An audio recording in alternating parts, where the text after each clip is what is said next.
Good afternoon, students. We will wait. Let us wait about 2-3 minutes till others join.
Right. Is there any? Yeah. Okay. I can start. Before that, are there any students who have not done lab 2 here?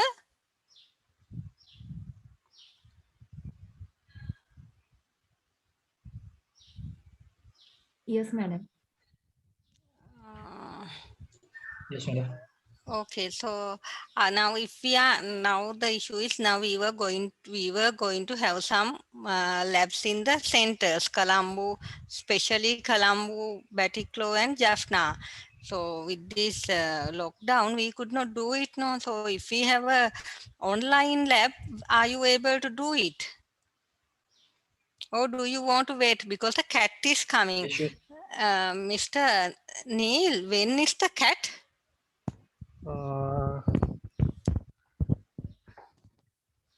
I will check the date and exact date and I'll. Because I think is it end of June, starting on June 26th, I right? think July. July from when? I think July 12th or somewhere. Mm. Right now for the um, cat one, it will be only C programming and algorithms. Uh, so this part what we are doing now and the database, it is needed for your the database, and what we are going to do today is about requirement analysis. So that is needed for your assignment and the mini project, but the cat one is only from C programming and algorithms, what is in book one. uh, what we can do is we can have another lab 2 session online. How many of you can do a online cat or lab? There will be one online lab. I think When is it that? June maybe 13. No, 12. June 12th. Yeah, Saturday. Okay, so that is in while lab 3. Now lab 3 we are doing only the practice session. In the practice session you are supposed to do the database and the user interface and connect it to the user interface. Lab 3 test we will not do until maybe the university reopens, and maybe that you can come to a lab and do. So we will wait for lab 3 test for that, but lab 3 practice sessions we will try to finish online. So yeah, those who missed lab 2, there will be then another online lab 2 session on 12th. But if there are I know some students who are waiting to come for center to do the lab. If they don't have if you don't have a laptop to do the programming, so that we are, I mean, we remember it and we are having it in mind, but then we have to wait till the this lockdown finishes, and after that even the university will not open for students as soon as the lockdown finishes. No, it will take some time. So lab 2 test, for those who did not do, we will have the lab 2 test then.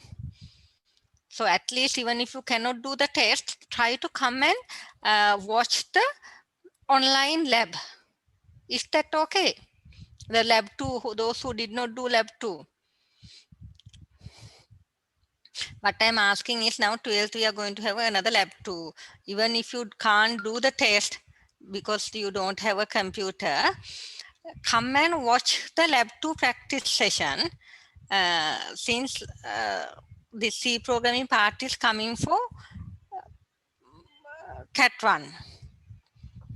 So after the lockdown finishes, so after when the these centers are open, we will try to have the lab 2 test in the centers for those who did not do it and who cannot do now online.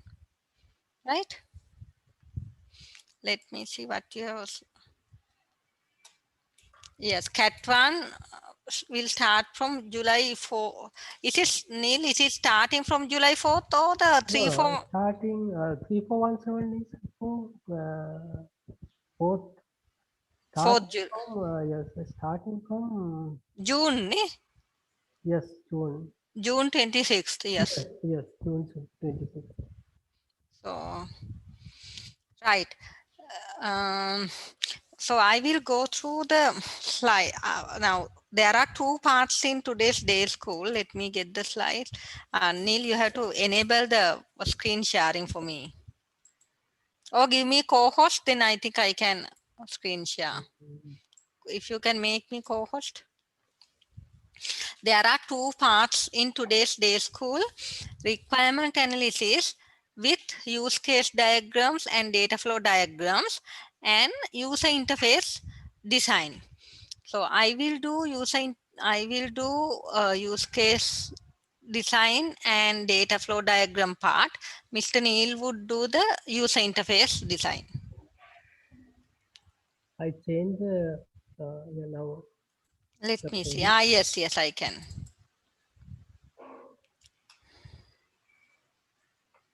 Okay.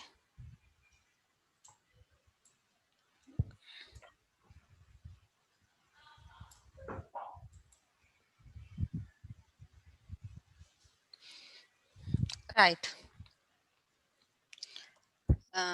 So as I said, I will go up to graphical user interface design and stop, and Mr. Neil will continue from there. So this is actually the theory part, or the concept of now of software engineering. Why we need a subject or discipline called software engineering?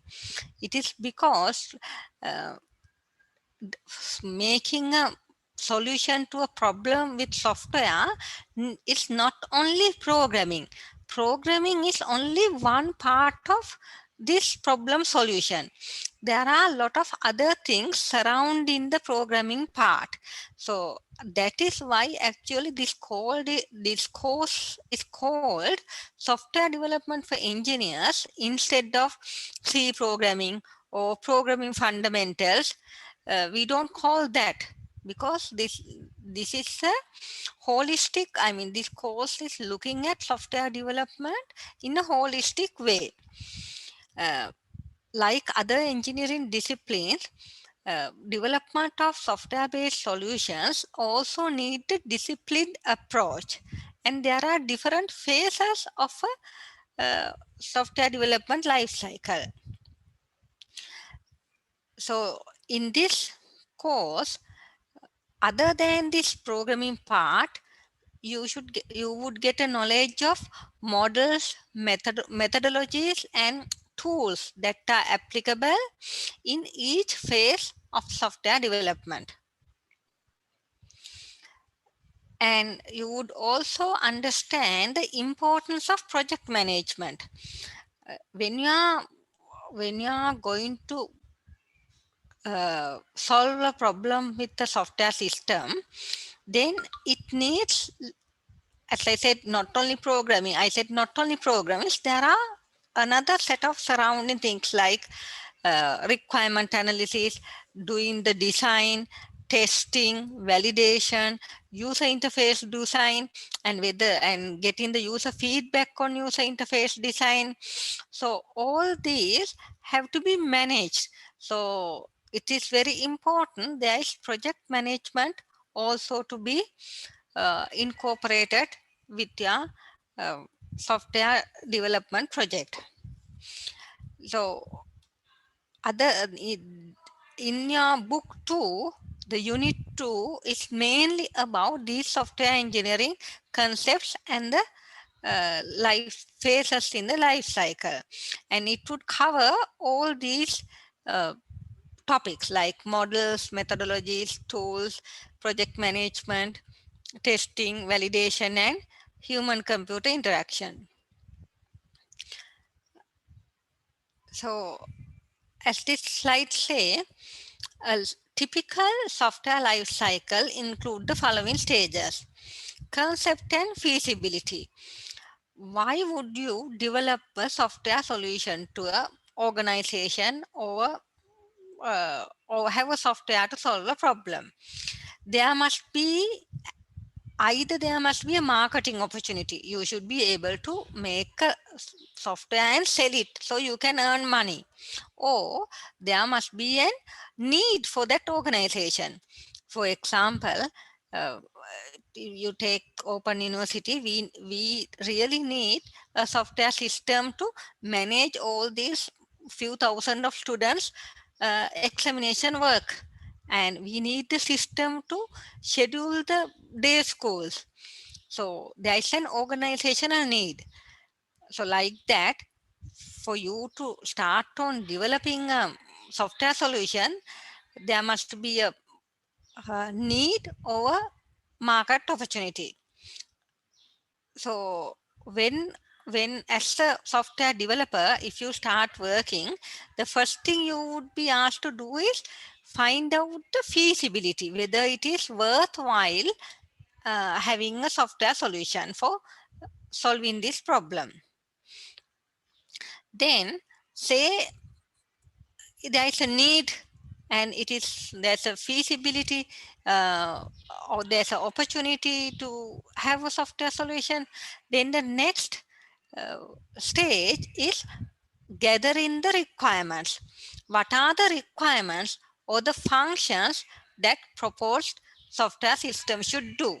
For that, you must meet the real customer and ask the customer that organization what are the requirements that need to be met.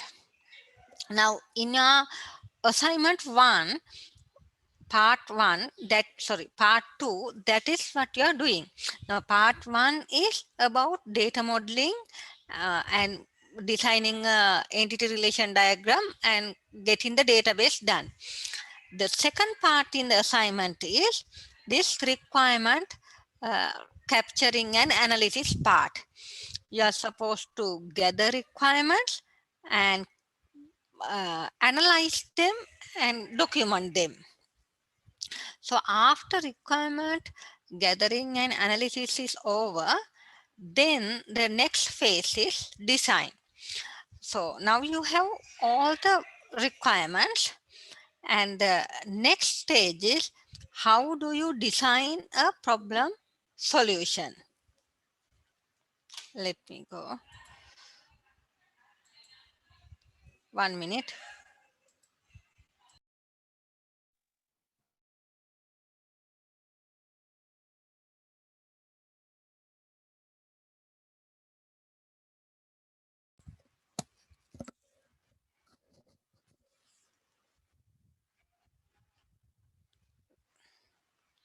Wait, okay. After design, the next is actually implementation. Implementation is where uh, you do the real programming part. So the individual modules have to be written in a programming language. It could be C, it could be Java, it could be Python, or any programming languages. So based on the design, you are going to write this uh, programs. And after, so that phase is called implementation. And after implementation, the next phase is testing. When you implement or code the program, then you must test whether individual modules and then the sub modules and the integrated system, whether they work properly or whether they work as expected. That is why this testing is needed. Now we discuss 5 stages. One is feasibility, finding the feasibility, then the requirement gathering and analysis, design, implementation, and testing. So after testing, what is the next phase? You have to deploy it. Deploying means you have to release the software product to the customer's site. So you go and install it in that organization. Now you might think that would be the end of this process, isn't it? Now you did the program, you tested it and developed it. Will it end? No, no. Yeah, usually it does not. So there is this phase called operation and maintenance. Usually if you're in a company um, making software for another organization, that development company would be signing an agreement for maintenance with the customer. There will always be changes. There could be some requirements that you did not capture in the beginning when you are doing the requirements, and there could be say things happen in the maybe government place a new taxing system, so there's going to be a new tax added to all the services and good. So then you have to change your customer has to get his or her system change to add that tax. So to entertain all these changes, this maintenance phase is necessary. Anyway, any software product is not going to stay very long, because there's a software and the technologies are changing in a very very rapid speed. So it come to a stage that you will have to retire and replace the software. For example, about 20-30 years ago, we used to have database systems called DBase, Fox Pro. Now, I don't think you have even heard of it, right? Only thing you might know is SQL and Oracle. But there may be a time with big data, without SQL and Oracle, you may be going for some other database languages and techniques. So then uh, the hardware is also changing and improving. So the software that you made with old programming language, you will not be able to maintain it. So anyway, obsolescence means that it is getting out of date. then there's nothing else to do. You have to replace it, throw it out and replace it. So that is the phases of the software development life cycle. Next, let's come to this requirement engineering part. Requirement engineering is, it consists of several things: collecting the requirements and analyzing them and documenting them.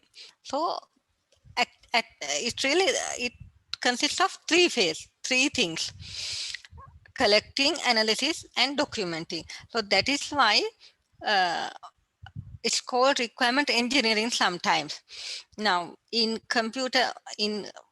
even computer engineering, we are not doing requirement analysis or this documenting part much. We have only one course in level 4 called software engineering concept, where we would be touching again on requirement engineering. But if, say, for software engineering program, there is a separate subject called requirement engineering. So you can see requirement engineering is not a simple or not a area with uh, very, what, how do I say, with very simple or very limited scope. It has a huge scope. But here we are touching only the basics, enough for you to make a simple software solution for a problem. Right. So as it says, software requirement engineering is concerned with elicitation, means collecting or gathering. And then after we collect or gather or elicit, you have to analyze it. Then make the specification. That is the documentation part. And then actually validate with the validation come with after the system is developed, whether the requirements are correctly met. And it is very important that requirement engineering part is done properly, because if it is not done properly, then all the problems start to come in a later stage, maybe at the design, maybe at the even the testing time, or even when you are deploying it to the customer would say, no, I did not ask for this feature. I asked for different feature. I asked for different type of user interface. Then you have now, though you have spent so much money in the phases of design and testing, at the point of deployment or at the maintenance, the customer says something has to be changed, then all the money, all the time spent on that feature is wasted. So that is why it is widely acknowledged in the software industry that software engineering projects are very much at a risk if these activities are performed poorly or not given enough attention. Now, for example, this is about software requirements. So, as this example say, it is, we say you are given a basket full of grocery and say, okay, these are the ingredients, so go and make a good product out of it. It's a very difficult thing, right? uh, so let's see how we can do it more proper way. So as I already said, requirement elicitation is concerned with where software requirements come from and how the software engineer can collect them. So there are few techniques. You can go and interview your customer. You can go and watch the scenario, and you can make a prototype. Prototype can even be a paper prototype or what you write in the paper, or or it could be just a user interfaces without the core functionality, and then you can show to the customer.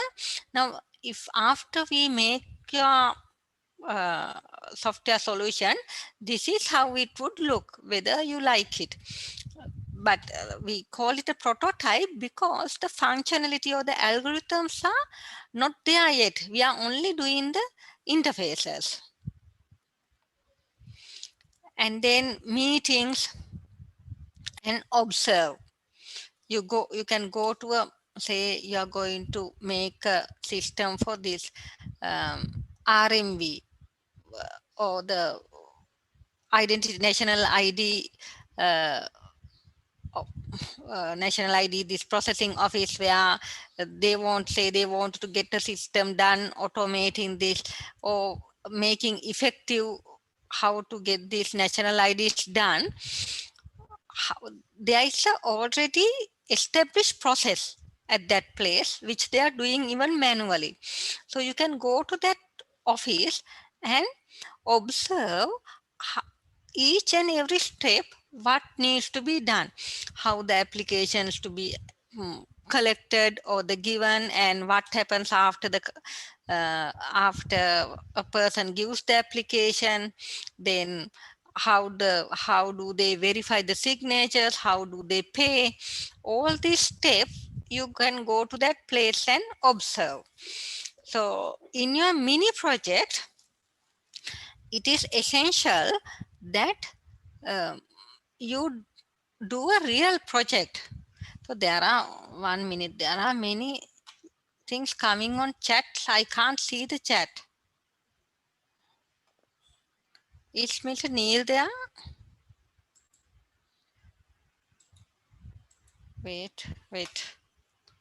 I was trying to see the chat. I don't know what I can't with this with the screen sharing on. I can't see actually what is coming on the chat, but I can see messages coming to the chat. 33 messages.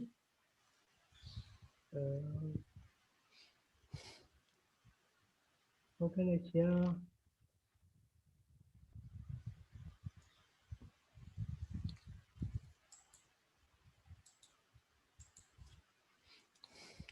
So anyway, so we're at question answer time.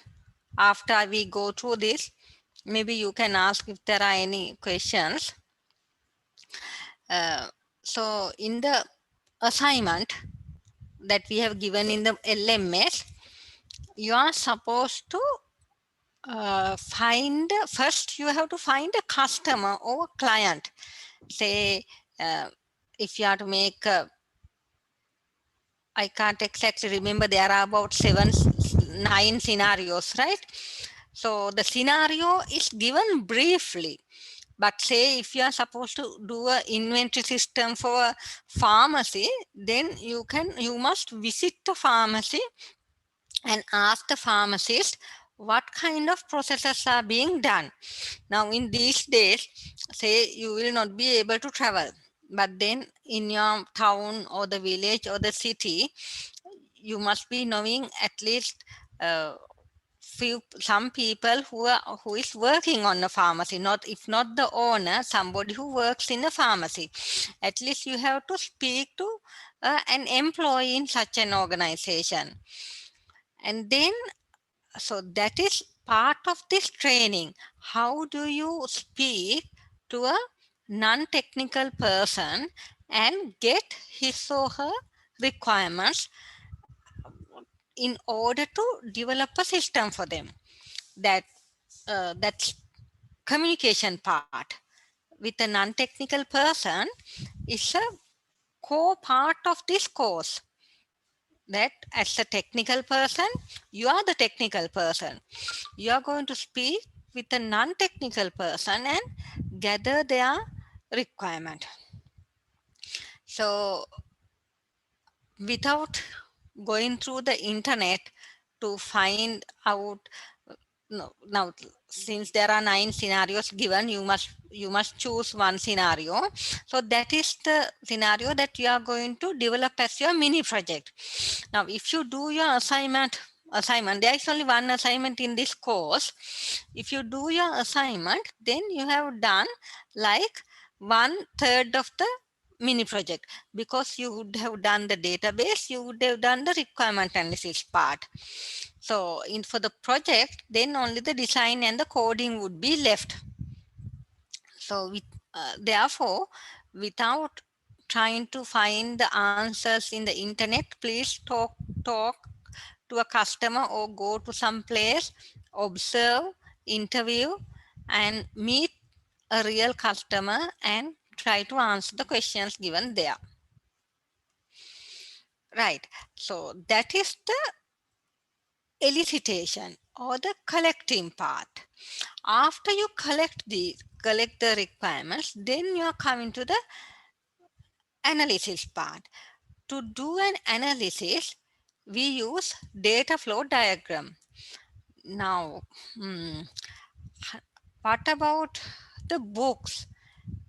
The book is in the open learn. Is it book 2? Is it in the open learn?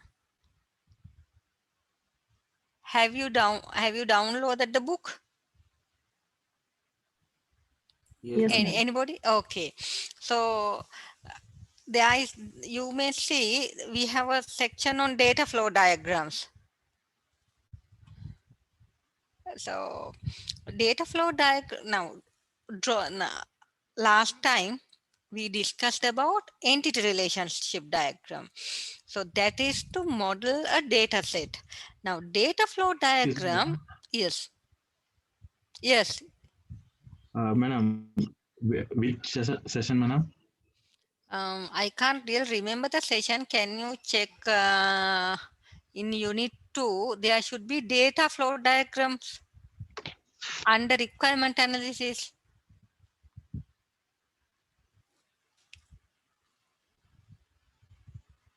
Madam, book 2 is beginning with unit 3. Uh-huh. Uh,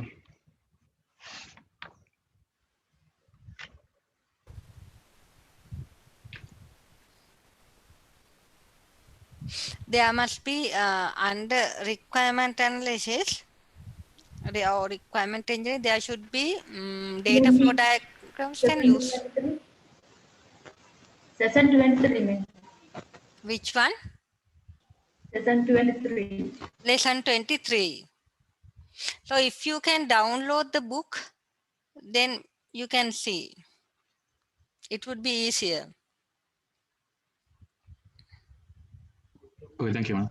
Right. So what I was going to tell you is data flow diagram. In a data flow diagram, we try to illustrate a business process within a circle. So a business process is there in a circle, and a data that is coming from one business process to another is displayed by these edges or arcs. And then the customers, users who are interacting from the outside are drawn with the box. So these are the symbols. And the databases that interact the business processes are also there with the box, but with one side open. And when we are talking about data flow diagrams, there are many levels: level 0, level 1, etc. So what we can do is uh, we can do a small exercise. Let me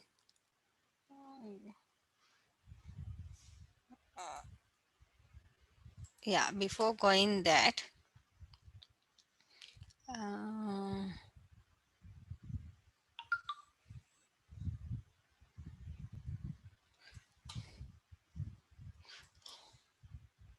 so okay, I stopped the video, so maybe if I can let me get an exercise to do.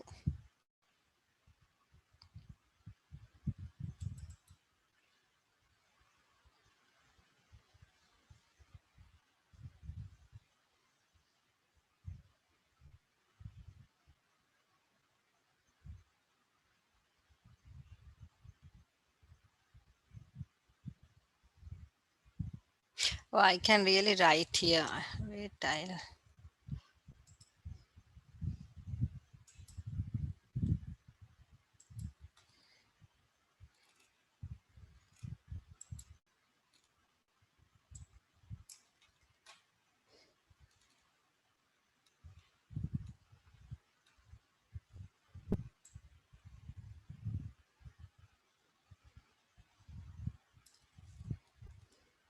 let me give a small exercise.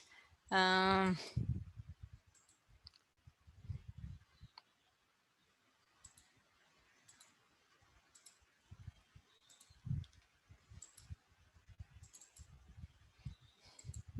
Now, for example, say this I took from last year mini project.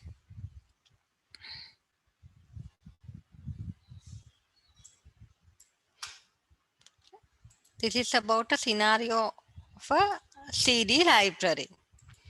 Now, say say that you are going to automate a CD borrowing shop. So there could be many CDs, and the users could take the membership, and they can borrow the CD, go home, watch it, and uh, return it. And sometimes, if the returning is delayed, you may be asked to pay a fine. Now, what kind of processes are there? Uh, say, what are the process? I mean, what are the steps that could be here? I will try. You can tell me the answers. I can right now say. I already told you the processes. Say if you start from the beginning, if you are going to draw a use case diagram, where would you start? What could be the first process?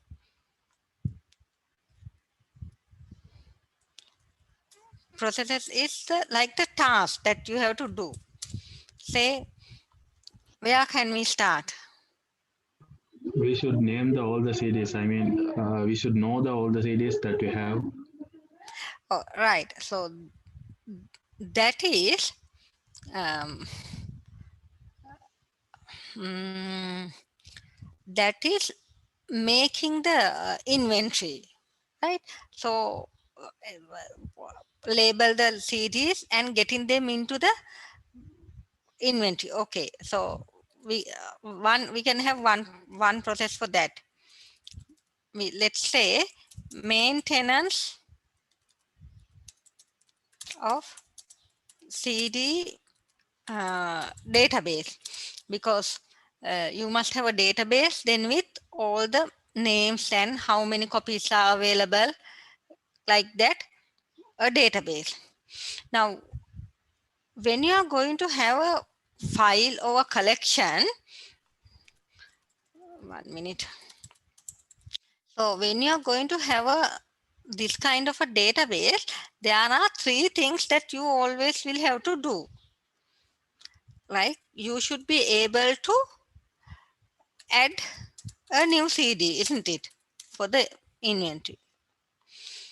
And then you may have to update this record, update a record.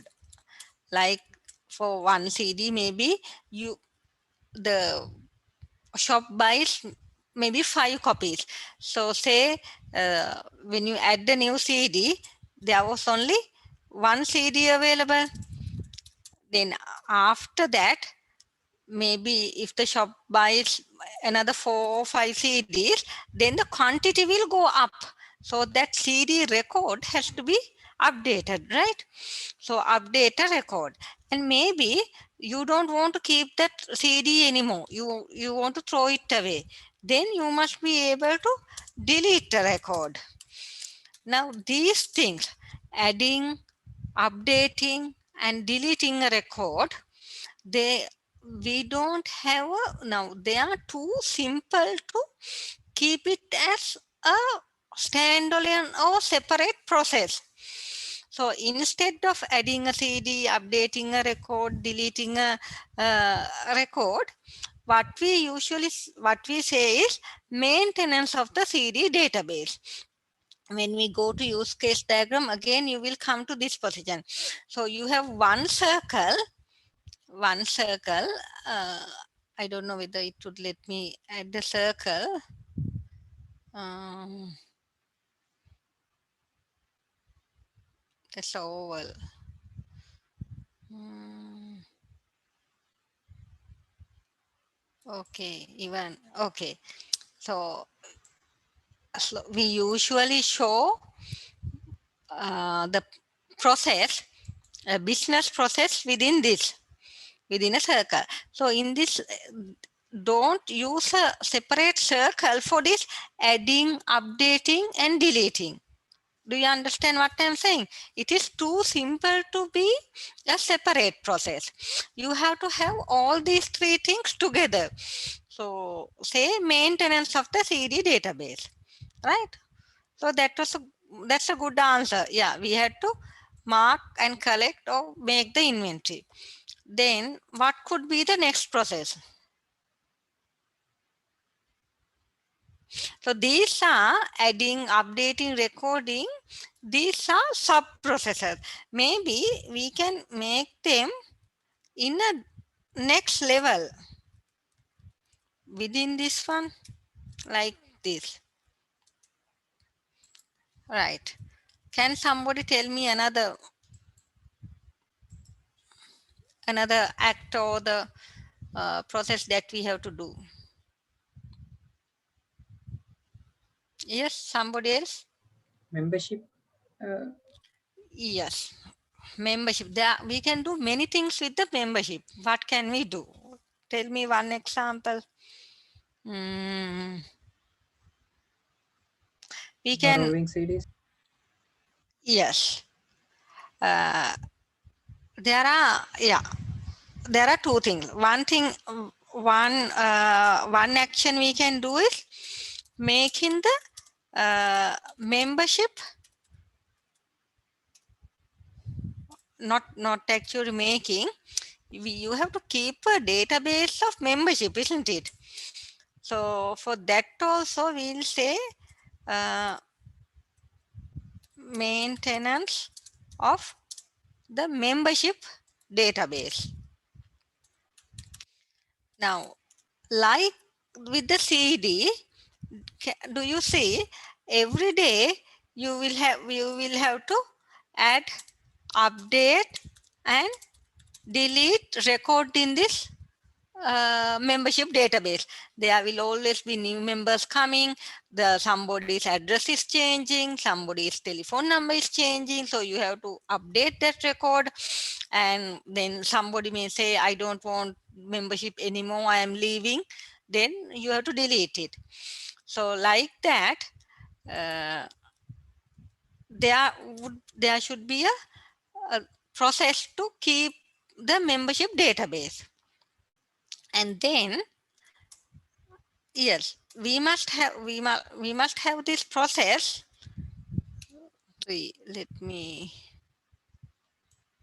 How do I get that?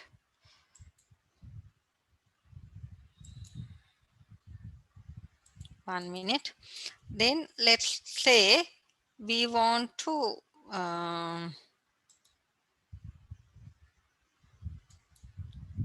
okay, I want to get the bullet point to the other side. Okay, 3. Borrowing is the one of the main processes. Borrowing process, right? Process means an activity. So we will use this word more in these data flow diagrams, and as well as the next section where we are going to talk about use case diagrams. So in the borrowing process, it won't be simple like this: add, update, and delete. Then you have to define what are the sub activities in this borrowing process, like 3.2, like this. can you say what kind of activity should be there? Within the borrowing process, what kind of a sub-activity can be there? It should connect with maintenance of CD database. I mean, Yes, to check whether the CD is available, right? If yeah, maybe okay. We'll start here. The member can member may be requesting to borrow CD. That is one sub process. When the member is requesting, then you have to check whether it is available. It is available in the CD database. So those are the sub processors.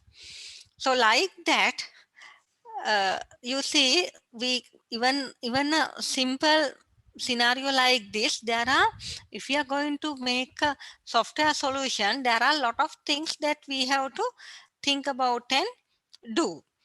So now there are three main processors, and there are sub processors that we can take it to the next level, maybe the level 2, and within these processors there must be data flowing from one circle to other.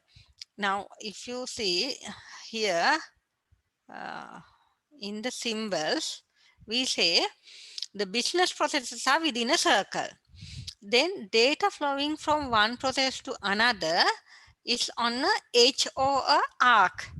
So that means we must have a, say, we'll have a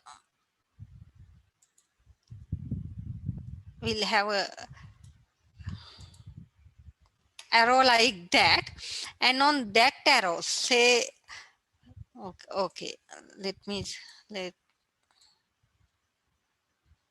let's say, how do I get the text box?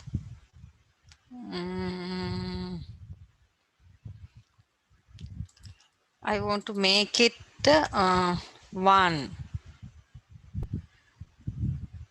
Okay, 1 here, and another shape.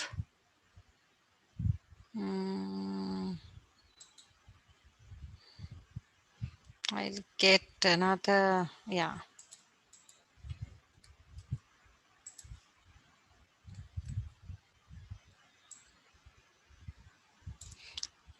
Say this is the second process, and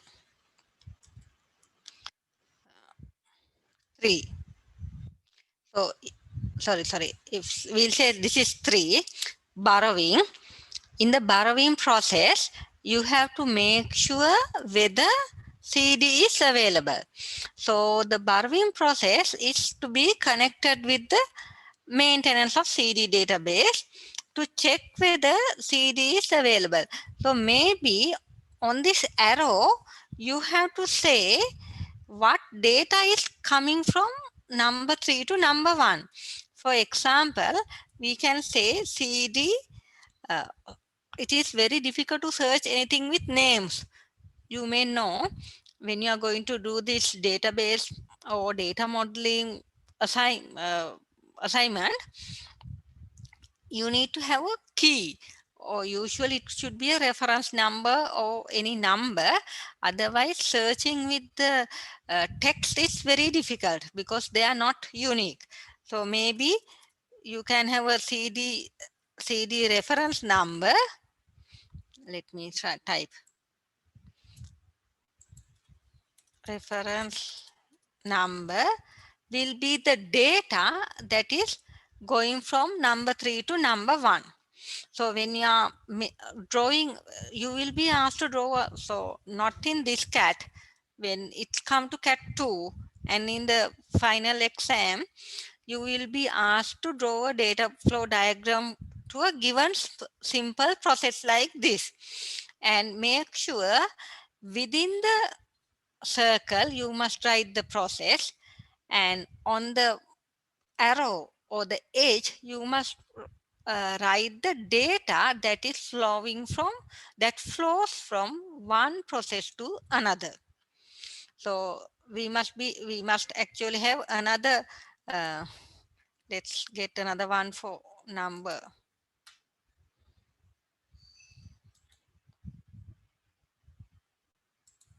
Okay, let me make it 2, right? So in the in the borrowing process, we have to find out whether the CD is available, and we have to also make sure that the person who is asking that is a member, right? So so the borrowing process is connected to the CD database as well as the member database, and you can actually have a two-way arrow, because um, we'll have a okay we'll have a let me okay this is how you make a customer or an outside entity. We'll say member, right? Member is connecting with the membership database, and when the member requests a CD, the borrowing process, they should check uh, whether the person is really a member. So we can have another arrow here, because member is requesting to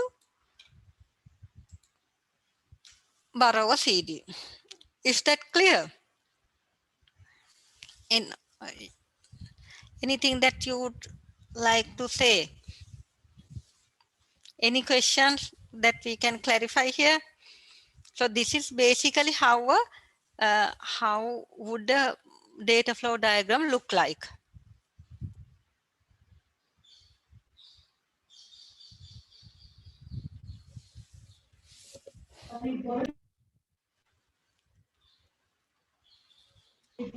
Clear, madam. Right? Anybody else? If there are any questions now, um, actually, this diagram I draw here, this is in your book. You may see now. This is level 1 diagram, right?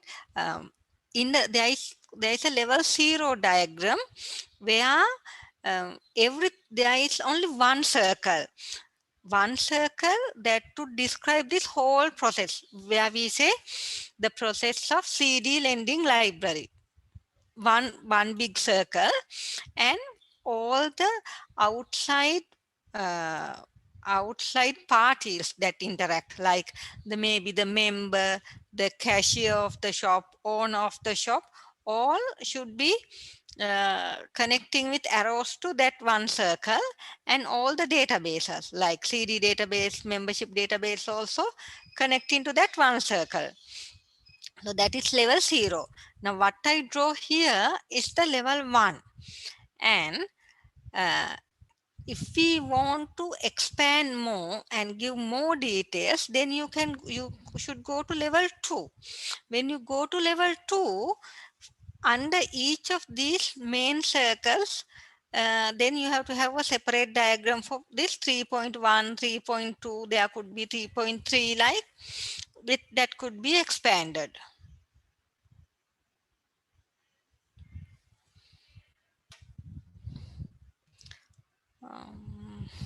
Right, the next one is use case diagram.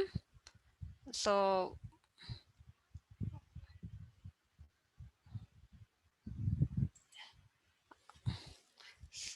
I would, any more questions? Anything that you would like to ask? Madam, arrowhead is representing the data we are getting from the source. No, I mean, we should get the database data from the one maintaining CD of database. We should get the data from that to borrowing process. No. Yes, yes. Arrowhead. Now, for example, now this is member is the external entity. I didn't show the database. Let me see whether in a database it is not the box. It is. Let's see whether I can draw that near number 2. Okay, I will.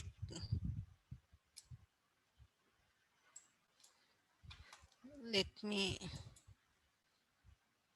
in a different color if I can. Now database is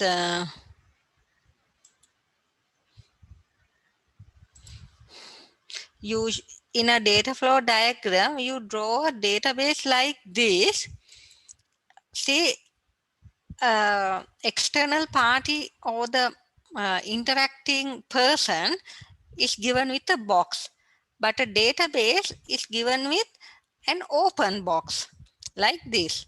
And here inside this you have to write it. It may be difficult for me to write here. Let me see whether I can take the tab here. CD database, right? And from here, then it should usually always with the databases, it should be double arrows because you are getting in and out. You are asking and it should go both ways like this. Can you see? Okay, let me try to make it bigger like this. Okay. The interaction with the database, it should be both ways. So arrowhead is like whether you are now from 3 borrowing process, you send the CD reference number, and if you are getting more details of the CD for the same process, here from one you can go to another process to actually give it to the customer.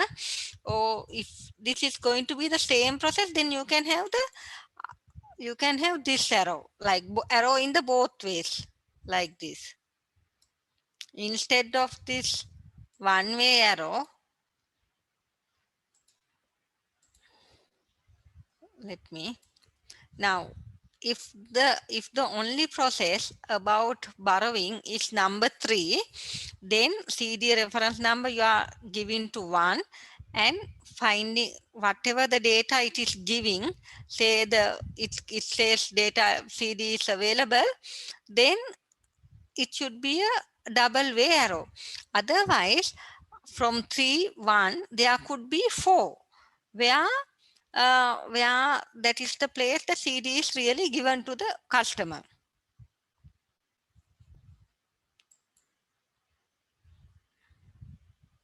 Is it clear? Yes, ma'am. Now clear. Anybody else? Excuse me, madam. Yes. Madam, will you upload this video to the Moodle? Yes, yeah. It's not the Because model. Mr. Neil is uploading it to the YouTube channel. Have you been there? no, not to the Open Learn. No, open learn. What happens is these Zoom videos are very big, so we can't upload it to the open learn. What Mr. Neil has done is he has uploaded all these day school in a YouTube channel and given the link. Neil, maybe you can explain. Yes, yes. You can just click on the link available in the Moodle. Then you will be Yeah, you can. then you will be directed to the YouTube. Okay, sorry for the disturbing, because in here it is heavy much raining and thundering, so it is very unsafe to log Right, in. right. That's why I asked. Okay, no problem. You can watch it later. Even the other day schools you can watch. Now I think all three, now this is the 4-day school. All 3 other day schools are also given in the YouTube channel. So the links are in the open learn, Open learn isn't it? link. Yes, Okay. yes. Thank you, madam. And the Appreciate it. Okay, thank you very much. no problem. And the presentations are also always uploaded to the open learn. And not relating to this, I must ask you, there are several small audio clips in open learn about C programming. Can you please go and do those things? And after each lesson there is a small um, it's called the audio tutorial about all the sections of the C programming, functions, variables. So you can yourself be very thorough with C programming part if you can go through them, those small audio clips. Excuse me, madam. Yes. Because you talk about the C programming, I'm asking this question. Right. What about the CAT exams? And Yeah, mean, I said in the beginning, the CAT 1 will be actually there will be many questions, multiple choice questions from C programming, and you will be asked to write an algorithm for small scenario and write a small program from C. That is all. So these sections are not coming for CAT 1. These are for CAT 2 assignment and mini project. that will be a 75 minutes exam, no? Yes, yes. Okay, madam. Thank you. Any date fixed yet? Yeah, it is. I think it will be published in the website. So far, it is given for the 3417. It would be, I think, 4th of July. But I think within about 2-3 days, uh, the schedule will be uploaded to the faculty web page. Thank you, ma'am. Thank you very much.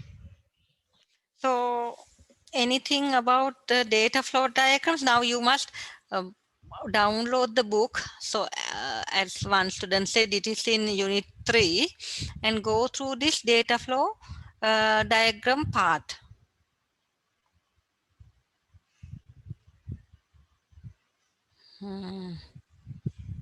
Miss Right. Yes. මේ කැට් එක 9ද 26ද? ජුලයි මාසෙද? ඔව්. ඒක හරියටම date එක දායි ඒ පොඩ්ඩක් එහාට මෙහාට වෙනවා ඩේට්ස් තාම කන්ෆර්ම් නෑ. ජුලයි 4 කියලා මිස්ටර් නීල් කිව්වේ. සමහර කොහොම හරි මුලින්ම නෙමෙයි තියෙන්නේ, ටිකක් පස්සේ තියෙන්නේ කැට් එක. අනික් කැට්ස් පටන් ගත්තට පස්සේ. ඕකේ. ඒ කියන්නේ තව මේද? මේ නෑ ජූනි නෙමෙයි. ජූනි මං හිතන්නේ අනික් කැට් ජූනි 26 මට මතක හිටියේ ජූනි 26 වගේ පටන් ගන්නවා කැට්ස්. ඒ වුණාට මේක තියෙන්නේ මේක 3417 තියෙන්නේ ජුලයි වල. කැට්ස් ඔන්ලයින් පටන් ගනි. ඒවට ඉන්ස්ට්‍රක්ෂන්ස් මං හිතන්නේ ඕගලන්ට වෙබ්සයිට් එකේ බැලුවද අර ප්‍රැක්ටිස් ටෙස්ට් එකක් කරන්න පුළුවන් නේද ඕපන් ලර්න් එකේ? නෙමෙයි සෝරි ලර්න් OUSL එකේ. ඕපන් ලර්න් නෙමෙයි ලර්න් OUSL එකේ ප්‍රැක්ටිස් ටෙස්ට් එකක් කරන්න පුළුවන් කියලා නෝටිසස් දැක්කද? ඔව්. හරි එතකොට ඒ වගේ තමයි මේ කැට් එක්සෑම් එක යන්නේ මේ සැරේ. ගොඩක් වෙලාට සෙන්ටර්ස් වලටත් එන්න හම්බ වෙයිද කියන්න බෑ. එහෙම නැති වුණොත් ඔයගලන්ට ගෙදර ඉඳන් සමහරට Zoom එක on කරලා හරි එහෙම නැත්නම් කම්පියුටර් ලැබ් එකකට ඇවිල්ලා හරි තමයි කරන්න වෙන්නේ. හරි. Excuse me, madam. ඔව්. madam මේක මේ assignment එක සම්බන්ධව madam දැන් අපි assignment එකට ගන්න ඒ අපි තෝරගන්න එකමද madam අපි mini project එකකට කරනවා නැත්නම් mini project එකට අපි පස්සේ සූදානම් වෙලා ඒකට අදාළව වෙනම එකක් කරන්න පුළුවන්ද නැත්නම් මේ නෑ ඒ සිනාරියෝ එක තමයි ගන්න ඕනේ. දැන් හිතන්නකෝ ඔයාට දැන් ලොකු වෙලාවක් නැත්තම් දැන් දැනට අසයින්මන්ට් එකට ඔයා සිනාරියෝ එක ස්කෝප් එක අඩුවෙන් කරා කියමුකෝ. ඒ වුණාට මිනි ප්‍රොජෙක්ට් එක කරනකොට දැන් ඔයාට හිතෙනවා නම් ඊට වඩා හොඳට කරන්න ඕනි කියලා ඒ පාර්ට් එකම ඊට වඩා එක්ස්පෑන්ඩ් කරලා කරන්න. ඔව් මිනි මැඩම්. ප්‍රොජෙක්ට් දැන් මිනි ඒක ප්‍රොජෙක්ට් තමයි කියන්නේ අපිට ඒ කියන්නේ සබ්ජෙක්ට් ටොපික් එකවත් අපිට වෙනස් කරන්න බෑද අපි අසයින්මන්ට් එකට ගන්න එකමද අපි ඔව් මිනි ඔව් ප්‍රොජෙක්ට් ගන්න එකට ඕනේ කරන්නේ? ඒකම තමයි. topic you can't change the topic. It A has to කියන්නේ be අපිට the ගෲප් වයිස් දීලා තියෙන ටොපික් එකම topic තමයි එක මේ තමයි ගන්න ඕනේ. ඔව්. ගන්න වෙන්නේ නේ. ඔව්.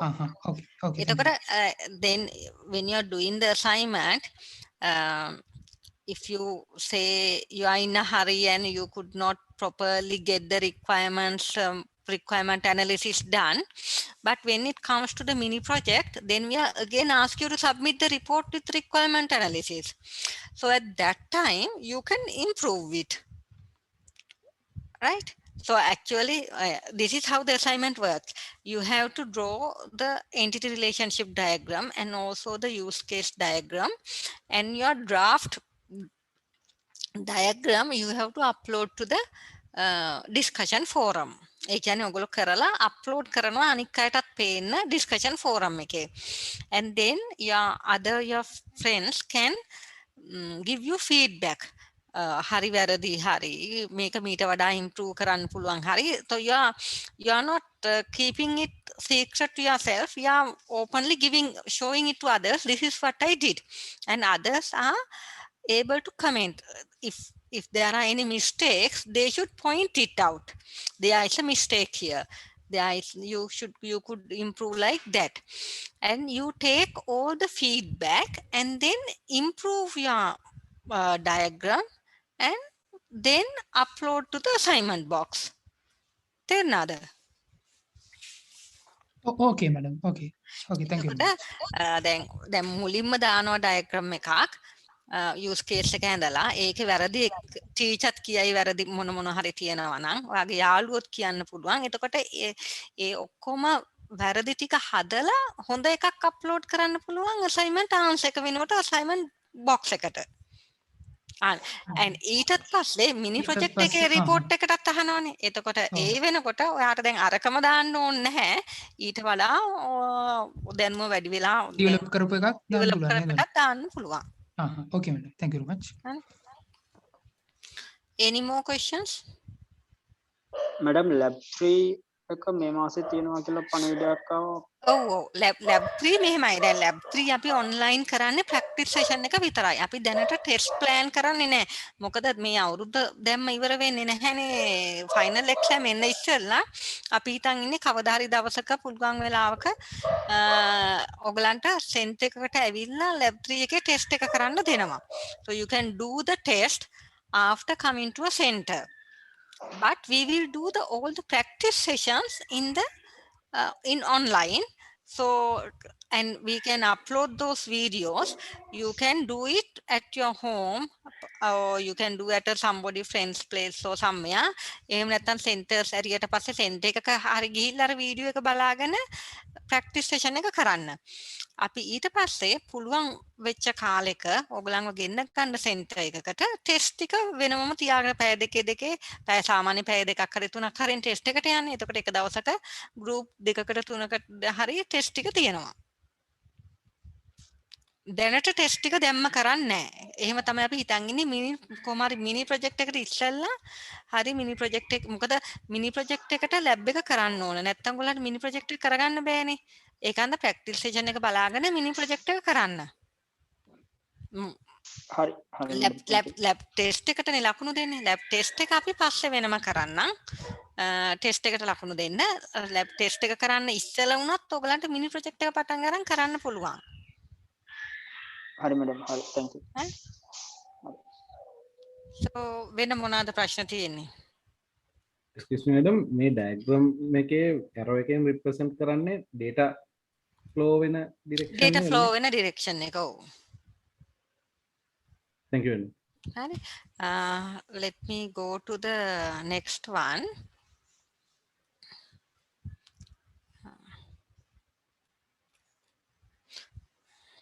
the other method that we are going to do requirement analysis is called the use case diagram.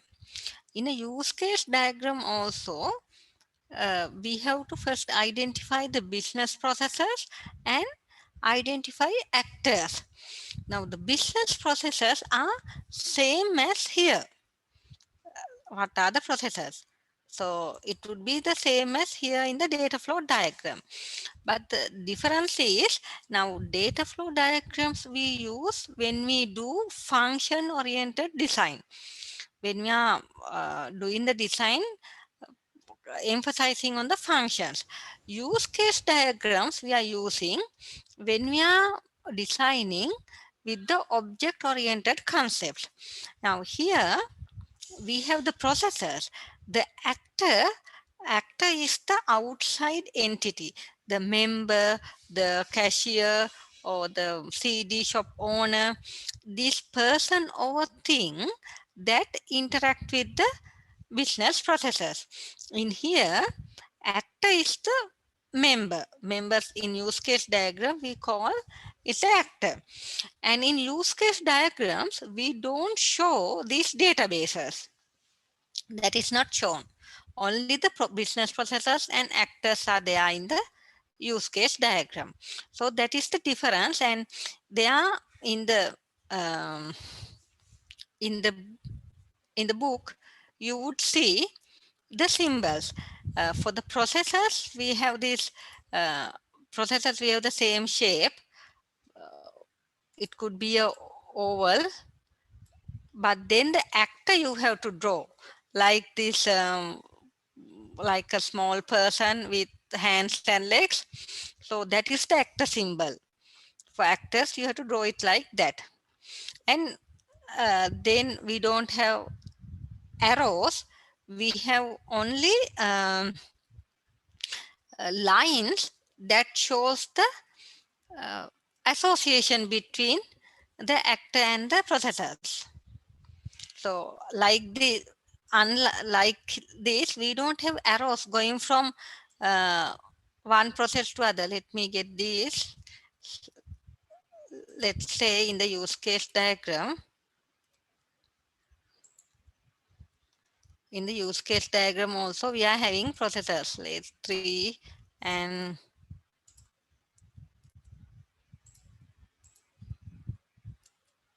like this. And now I am in a difficult situation trying to, okay, I will put this face, like you can't put this face though. I'll put this for the actor, but you must draw the proper symbol, not like this. And then the connection like this. This actor is interacting with process 3. This actor and will be connecting with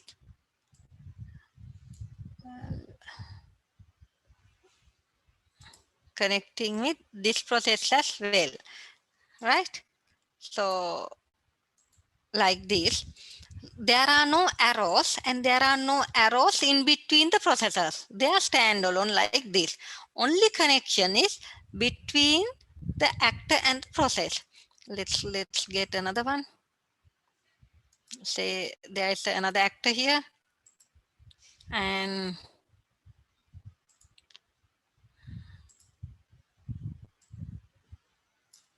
like this.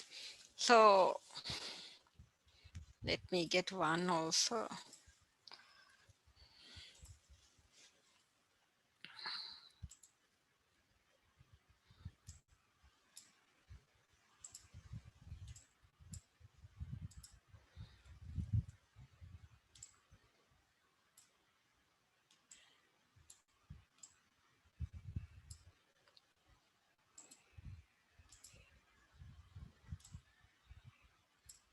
So use case diagram would look like this. See, there are no arrows in between. Is it clear? Now the same processors 1, 2, 3 would be there. Data flow is not shown. Databases are not shown. Only the interaction with the actors and the processors.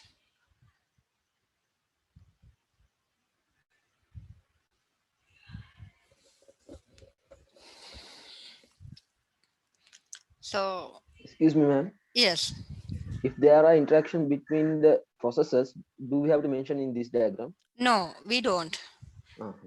Thank you. There could be interaction because in object-oriented design, use case diagram is the first stage where you show the requirement analysis. After that, then there are several types of other diagrams. We have the class diagram. We have the activity diagram. It is actually the activity diagram where all these activities are shown. In the class diagrams, we separate different objects in different objects into different classes. But in within this course, we are not going into those that we are drawing the class diagram, but we are not going into other advanced diagrams. But since there are many other diagrams that represent these other details in object-oriented design, in the use case diagram, we don't show that. In this course, you would be asked to draw only the use case diagram and the class diagram. So, but there are other diagrams as well. The activity flow and there are component diagram, deployment diagram, like that. So many diagrams.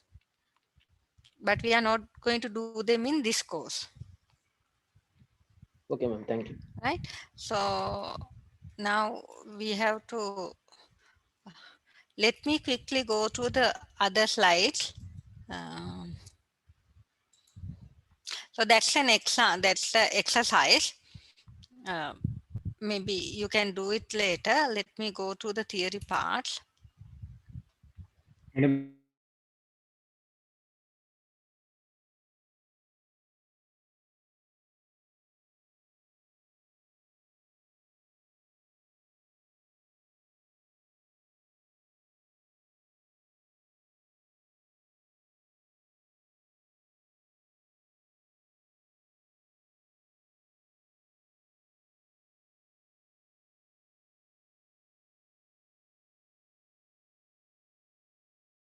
Maybe the letters would be very small. If it is whether it is okay to have it in two screens like that, you have to have this discussion and agreement with the customer. Otherwise, when you are going to give the system to the customer, even a minor thing like that, they will say, no, this is not the way we wanted. We wanted this form to be shown in one screen so our members can enter all your details with one screen without going into a second screen. So like that, these would be the later criteria for accepting your software solution. So that happens at the requirement stage. And that is what is called requirement verification. Then clarity, it should be clear, not ambiguous. When you are writing requirements, it is this word with whether the requirement is clear and unambiguous, it comes. For example, your customer would say, by end of every month, you should send a reminder to reminders to members to return their CDs, maybe, if it is delayed kind of. When the shop owner says end of the month, then there's a bit of an ambiguity there. As the software developer, you can't put end of the month no in the system. You have to ask whether is it the last day of the month. If it is like in a calendar month, okay, then you can fix it to last day. Or otherwise, should it be the say just a day before the last date or the first week? You have to ask the customer to specify that. And for example, if a customer says this user interface must be very easy to use. Now, this kind of phrases like easy to use is not measurable. How are you going to measure whether it is easy to use or not? For those things, you have to ask the customer to specify or make it unambiguous, saying, what do you mean by easy to use? Maybe with only half a day training, our members should be able to use the system. So then that is a measurable thing. With a half a day training, all your system should be the members of the CD library should be able to use this system. So like that, whatever the customer says must be measurable and clear, not in the middle. This ambiguity should not be there. Then the common problems are making bad assumptions. Bad assumptions means uh, you don't really know, but you assume it should happen like that and do it. You're doing it. For example, let me say something.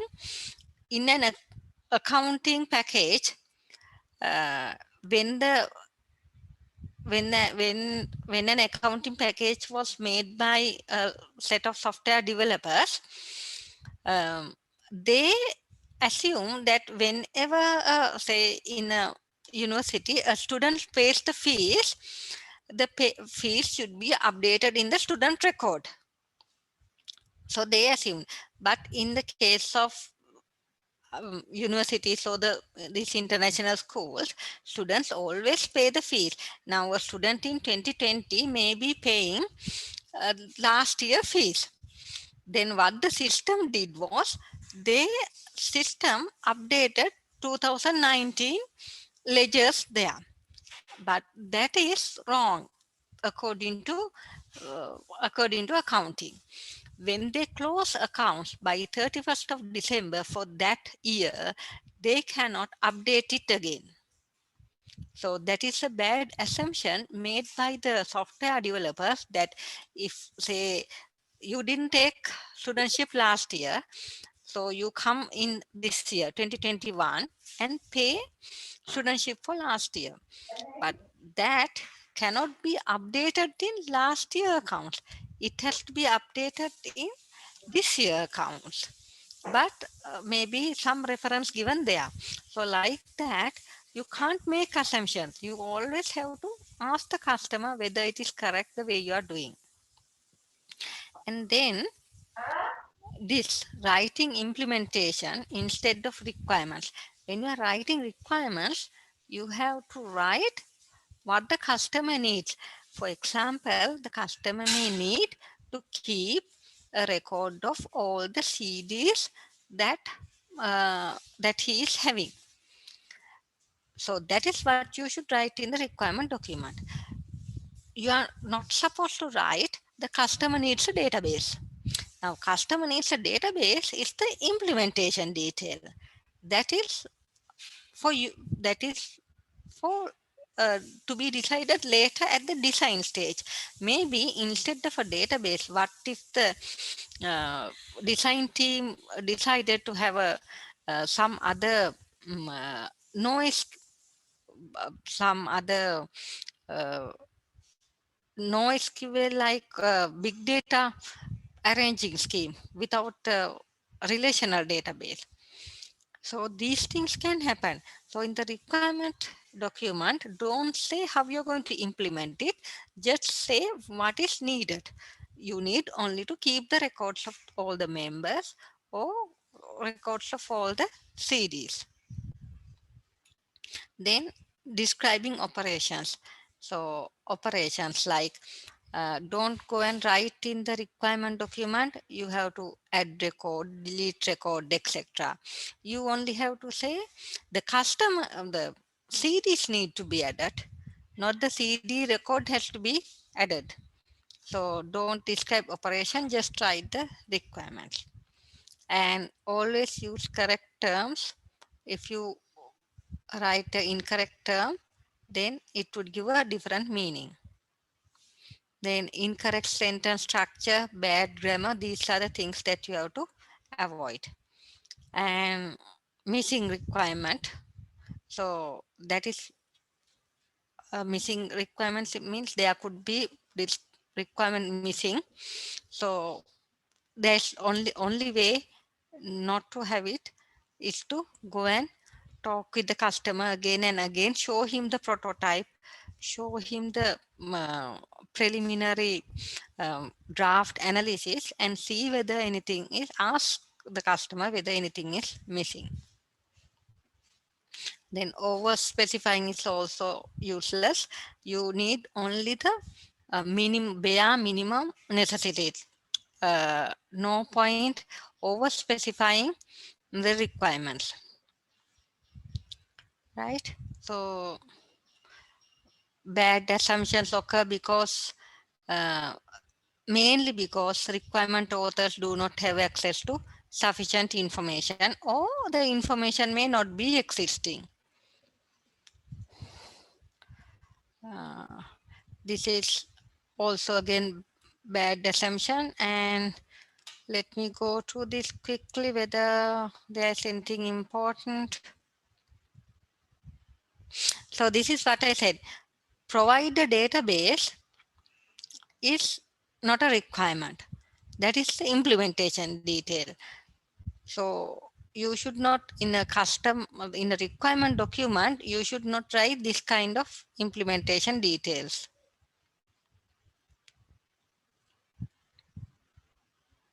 Use of terms.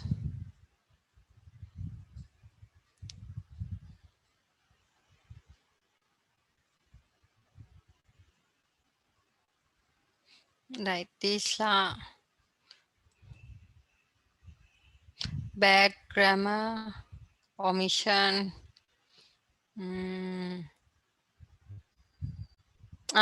This is an important thing. Requirements are divided into functional and non-functional requirement.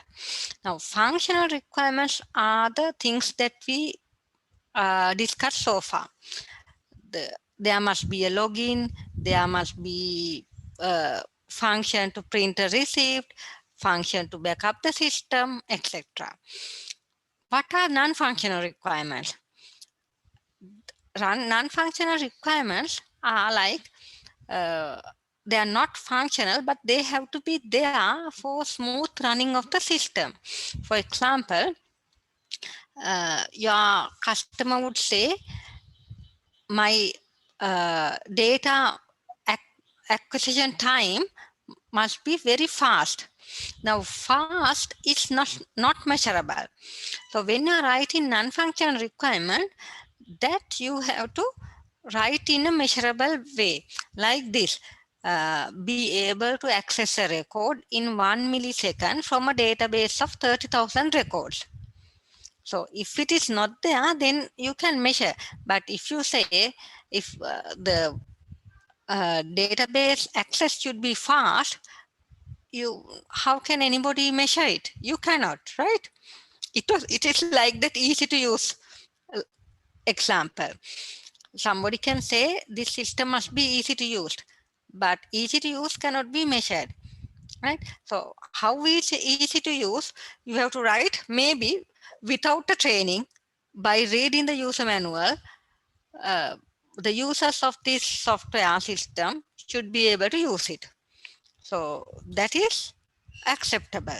But if you just say it should be the system should be easy to use by the users, that is not a measurable way of writing non-functional requirements. So you must remember this. It is very important, and it comes in questions also.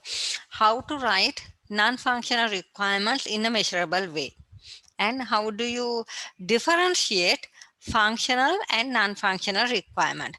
Non-functional requirement could be about reliability, security, um, and this user how the user interaction is being done. So there are different few categories where these non-function requirements fall. So this is about theory. So I will go to. So I think instead of going through all that, now I will hand over to Mr. Neil to go through GUI. So the rest is about all theoretical theory about design, entity relationship diagram, structure charts, etc. So I will stop now and I will stop sharing, isn't it, Neil? So you can start sharing. Okay. Okay.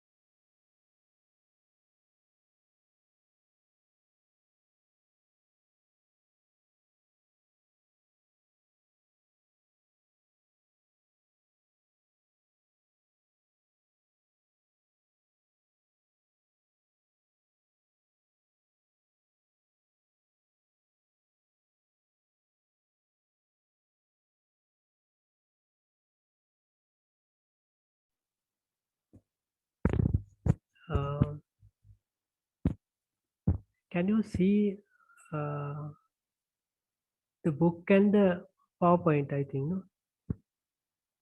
Can you see both? Yes, sir. All right.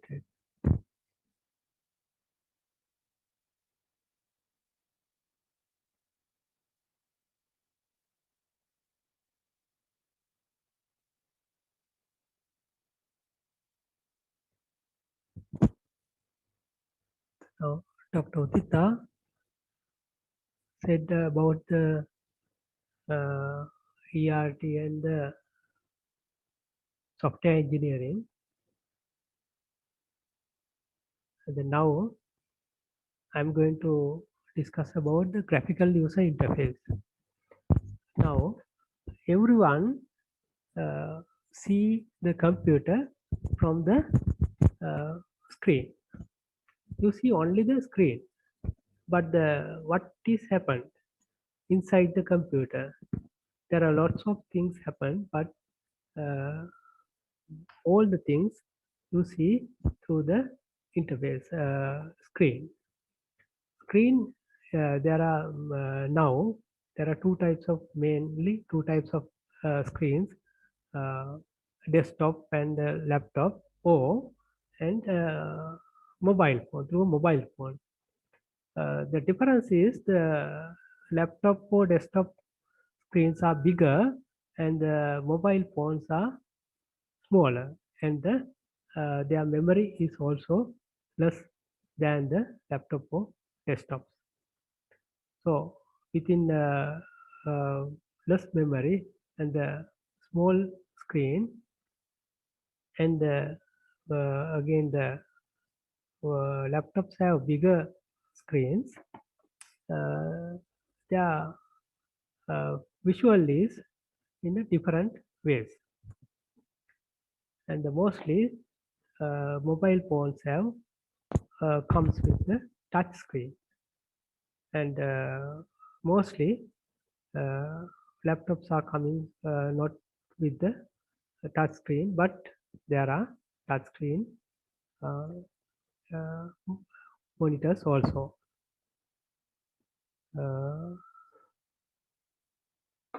Now earlier, before that, computers has only command line interface. I will show you the command line interface.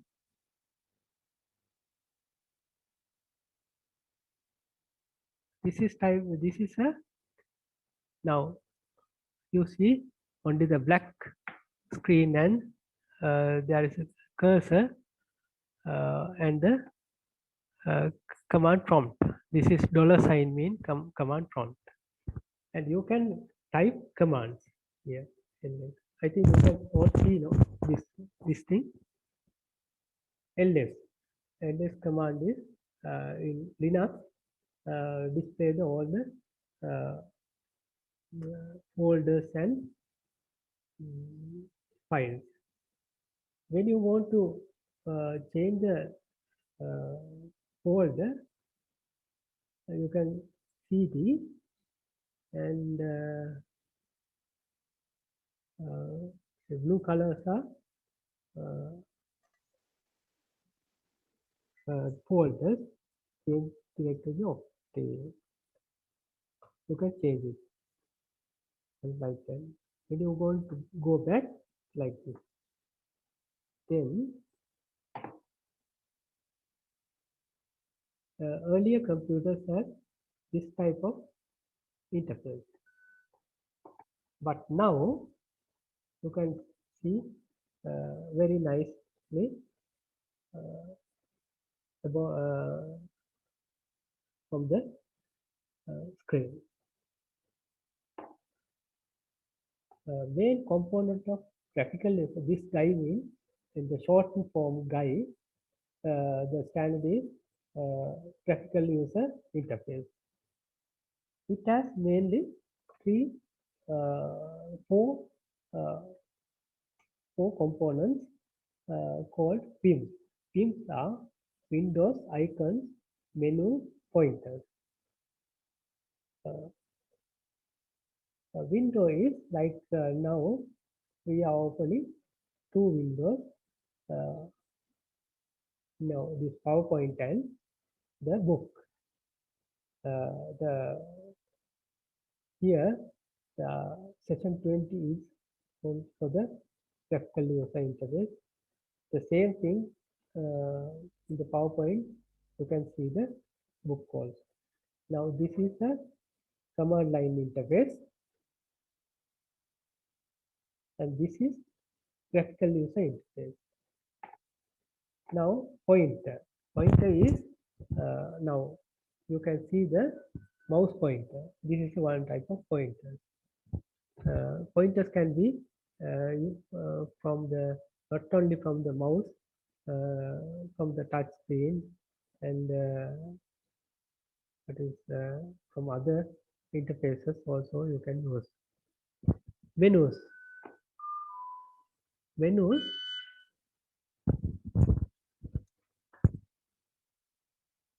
Menus you can see in the upper left corner. You can see document under this graphical user interface.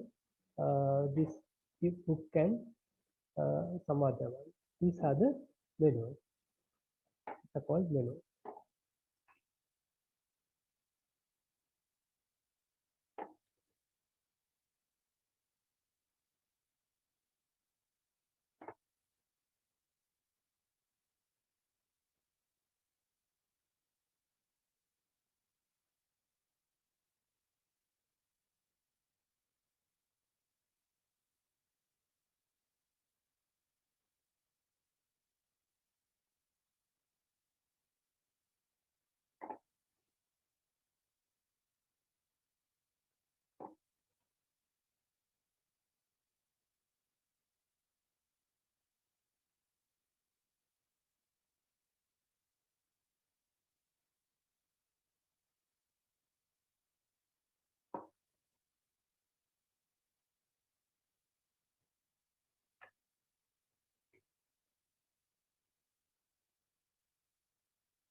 Sorry, something happened to this screen.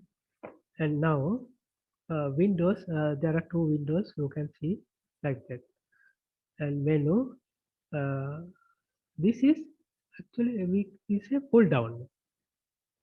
Here you can say these things are icons. these icons and these icons are different. Ubuntu icons are different from the Windows icons. Windows has different screen.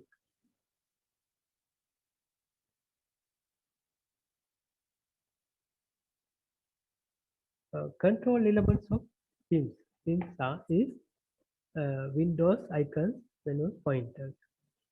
Now this we call widgets.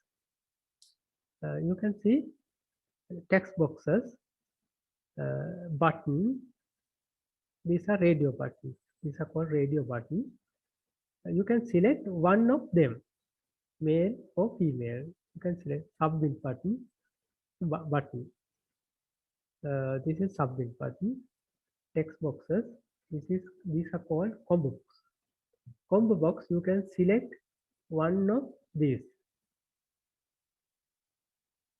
These are check boxes.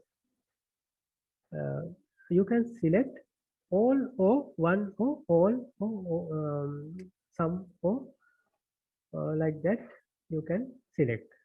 The difference between the radio button and the checkbox is in radio button you can select only one.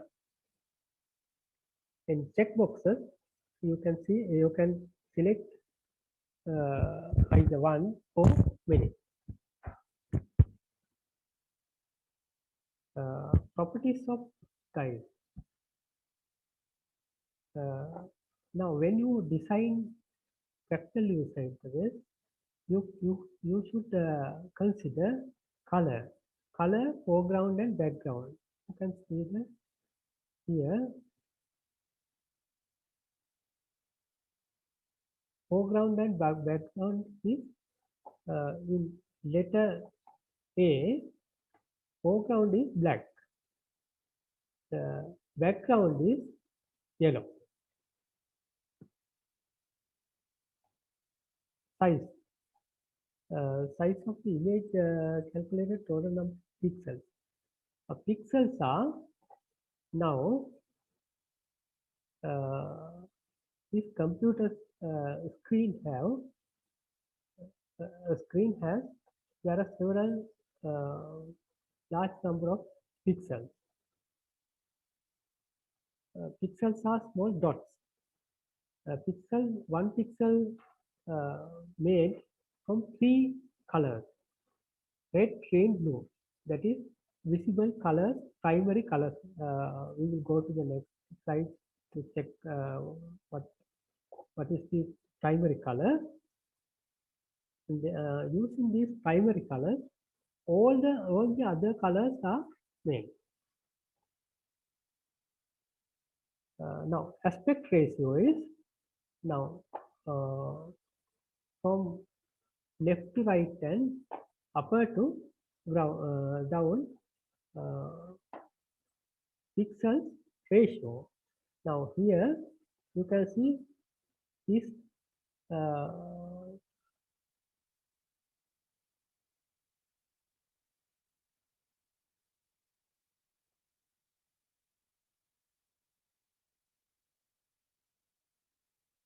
now maximum size pixels this type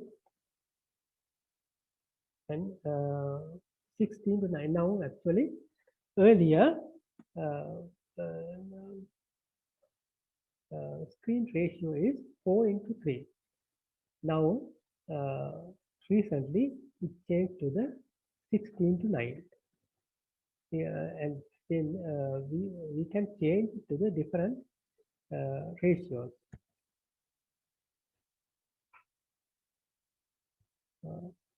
Size and navigation. Navigation is now when you I can select this one, this one.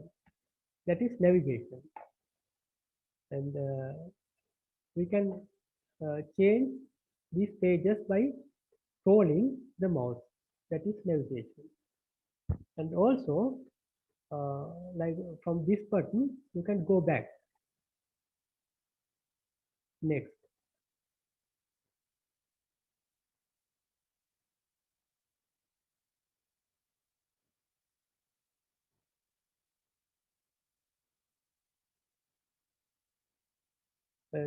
shape of the objects, arrangement of objects, resolution.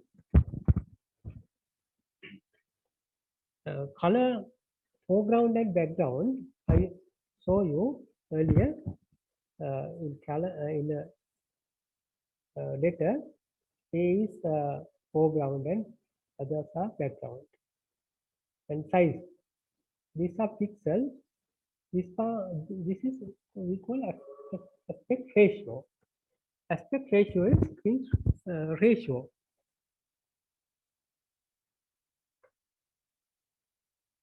Navigation button you can use using this arrow. Go back and front. You can go to the front. Navigation. Resolution is now resolution. Pixels per inch. Now pixels per inch. Now there are large number of pixels in an screen. Now number of pixels per inch. When you see a picture, if you increase the number of pixels per inch, the picture will be clear.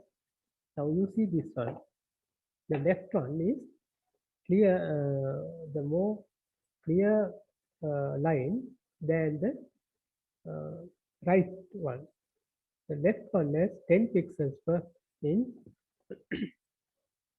The right one has 5 pixels per inch.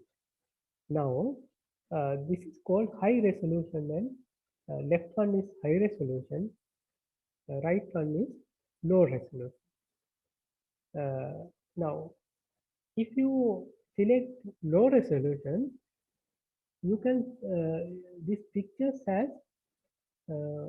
less number of megabytes, less number of bytes. That means size of the picture will be reduced with the resolution.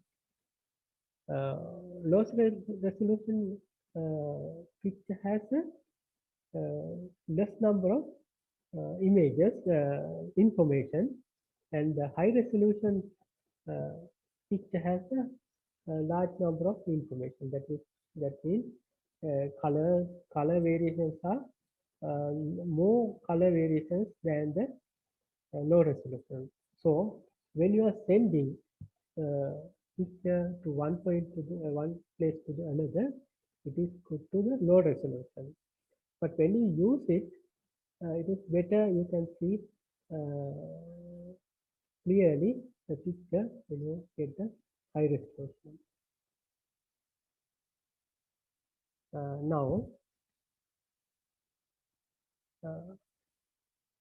Now reflected light while other colors are absorbed color. Now here we say about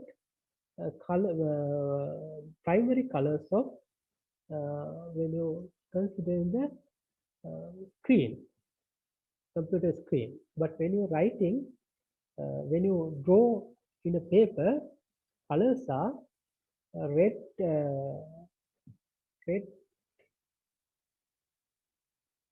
yellow,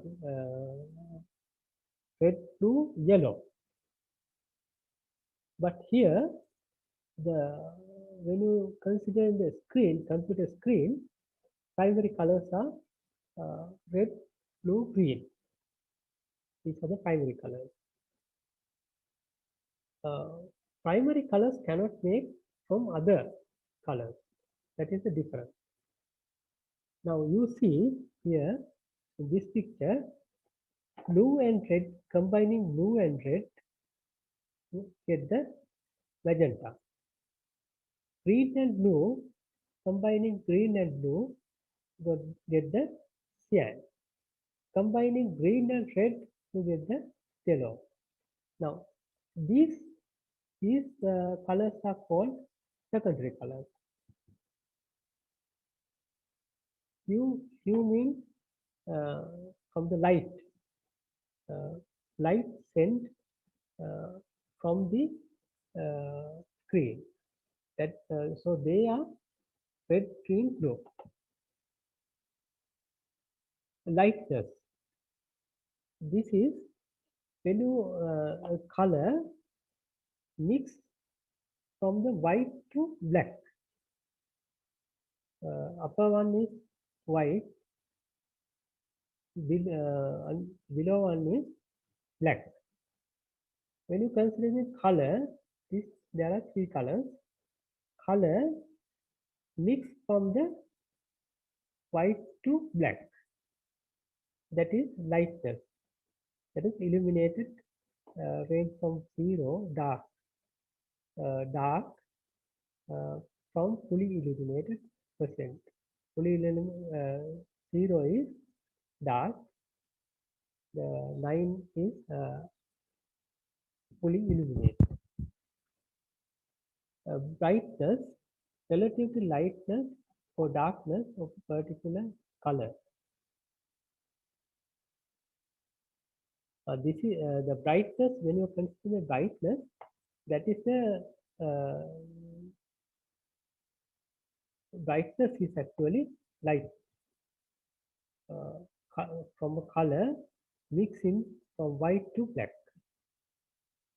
Saturation.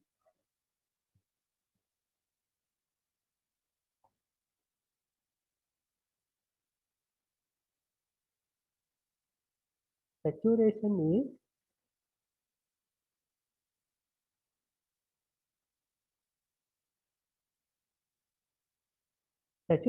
is a range from pure color to gray at a constant lightness level. Lightness level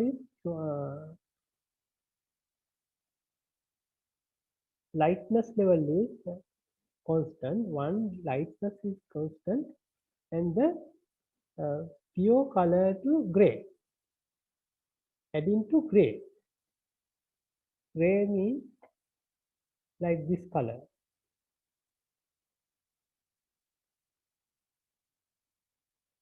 This pure color to add gray color. So gray color, mixing the gray color, it is saturated. Now, warm and cool color. There are two types of color actually. Warm color, this side warm color, this side cool color. Now blue, green, purple, like water or grass. These things are cool color. Now red to this band, it is called warm white. When you design graphical user interfaces, you must consider those things. Color variations. Now, when you're angry, the best things are when you red, not only the angry. Now, clearly. Now, saris also like the red. If you wear some red color shirts or saris, it's something like you will brightly look when you than the cool color. Now, optical illusions. Optical illusions are actually not existing, but you see it as it is exist. Now see now for this continuation, closer, figure ground, proximity and similarity, you can see in the book. Now these are continuation. Now these are actually dots, not lines, but you can see actually two lines here, one line, two lines, or like this. Here you can see like two lines. Other things are closer. Closer is this as something circle and cut in the circle in a triangle. See like that. But you see it as a triangle. Actually, these are not triangles. Here also animal, but not completed. But you can see it as an animal. Figure ground. This actually it is a famous one. Uh, when you see it, you can see two types of pictures. One is vase, and other is two faces, slightly looking two faces. It is it varies according to your how you see. That is figure ground. Proximity. Proximity is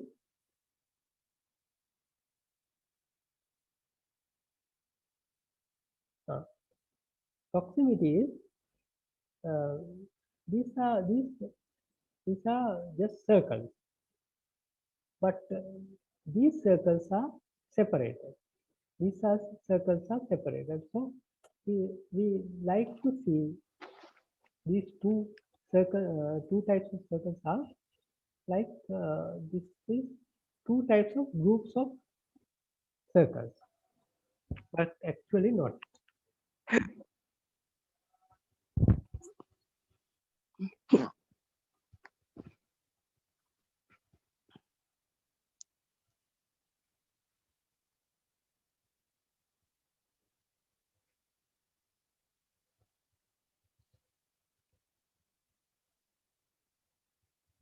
Okay, similarity. We like to group similar objects. Now here squares and circles are there.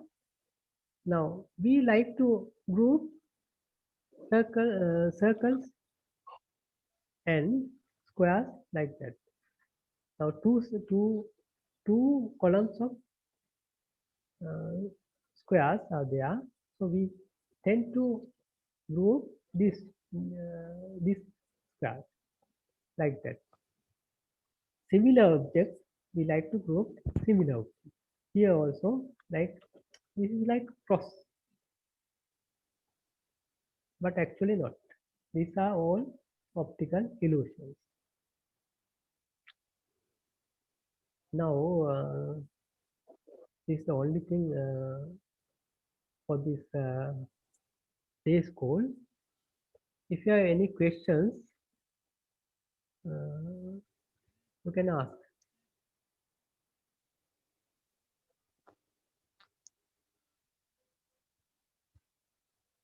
Okay, I will send the recordings, but I had also problem with some recording problem in middle of this recording. Others are I will send as a two recordings. Postpone is assignment postpone because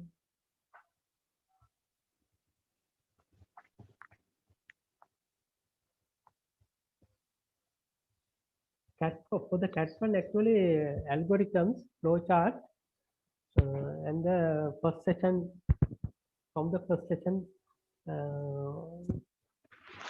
we arrange for the cat one. And someone asked assignment postponed because of cat one. That is actually we didn't think up to now. I will check how can do this.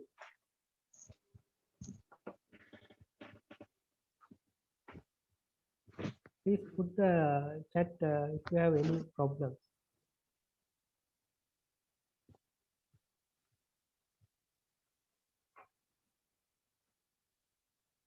Lab 2 marks, I think you are saying the last one, no? Still not given the last one. I will upload it. Yes, sir.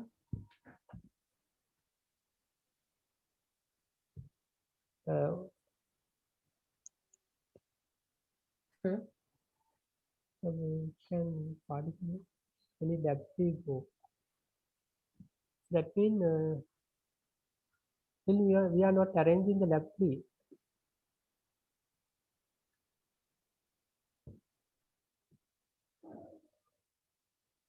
We will arrange actually. We will inform you about lab 3. There will be one lab 2.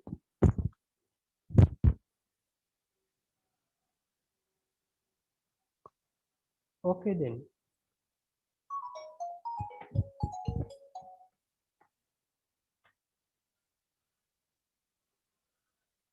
Okay, thank you for all participants.